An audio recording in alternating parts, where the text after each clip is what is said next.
Bangladeshi actress Raima इस्लाम शीबू की लाश बोरे में बंद मिली है। शीमू का शव एक ब्रिज के पास से मिला।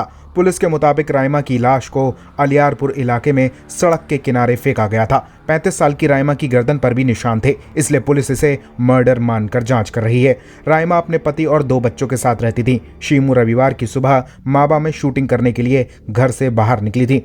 उसके बाद उनसे कई बार फोन पर संपर्क किया गया, लेकिन उनका कोई पता नहीं चल सका। बच्चों ने सोचा कि मां शूटिंग में बिजी हो सकती हैं, शायद इसी वजह से उन्होंने फोन नहीं उठाया। इसके बाद राइमा की लाश 2 टुकड़ों में बंद हजरतपुर ब्रिज के पास से मिली।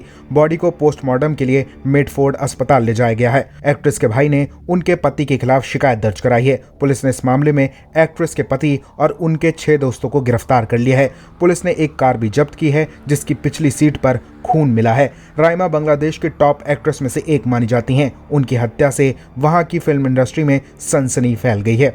फिलहाल इस हाई प्रोफाइल केस में पुलिस कोई भी लापरवाही नहीं बरत रही, लेकिन इस तरह खुलेआम एक एक्ट्रेस की हत्या ने बांग्लादेश में महिलाओं की हालत पर सवाल खड़े कर दिए हैं।